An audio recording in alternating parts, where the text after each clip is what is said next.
আসসালামু আলাইকুম। আমি আজকে আপনাদেরকে তৈরি করে দেখাবো আমি কিভাবে খুব সহজেই বিকালে ভাজা পোড়া নাস্তা তৈরি করে ফেলি। প্রথমে নিয়ে নিব 1 কাপ ময়দা, তারপর অ্যাড করে দিব সামান্য পরিমাণে লবণ, অল্প একটু সয়াবিন তেল, তারপর এটিতে পানি অ্যাড করে একটি ডো তৈরি করে নিতে হবে। তারপর একটি পাতলা ভেজা কাপড় দিয়ে এই ডোটাকে ঢেকে নিতে হবে। আধা ঘন্টা ময়দাটাকে রেস্টে রেখে এদিকে আমি ভেতরের পুর তৈরি করার জন্য চলে এসেছি। আলুকে ভিজিয়ে রেখেছি।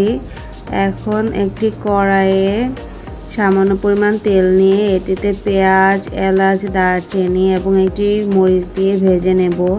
ভাজা হয়ে গেলে এতে দিয়ে দিব আদা রসুন। তারপর রসুনটা কষানো হয়ে গেলে দিয়ে দিব 1 চা চামচ হলুদ, 1 চা চামচ মরিচ, 1 চা চামচ জিরা, একটু লবণ এবং 5 ফোড়নের গুঁড়া। তারপর দিয়ে দিতে হবে একটু টমেটো কেচাপ। এখন মশলাটা কষানো হয়ে গেলে আলুগুলোকে ছেড়ে দেব। তারপরে আলুগুলোকে একটু নেড়েচেড়ে ঢাকনা দিয়ে ঢেকে দেব। আলুটা কষানো হয়ে গেলে সামান্য পরিমাণে পানি অ্যাড করে দিতে হবে। আলু সিদ্ধ হতে যতটুকু পানি লাগে আমরা ঠিক ততটুকু পানি অ্যাড করে নেব।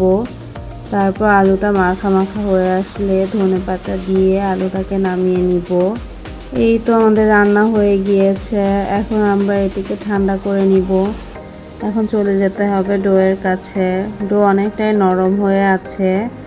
ডো নরমই হতে হয়। তারপর রুটি বেলে এটাকে আমরা অর্ধেক করে যে কোনো ধরনের শেপ করে নিতে পারি। কেউ চাইলে সিঙ্গারার শেপে দিতে পারে, কেউ চাইলে পুরীর শেপে দিতে পারে। আমি এক এক ধরনের শেপ দিয়েছি। এই তো হয়ে গিয়েছে। এখন ভেজে নিতে হবে।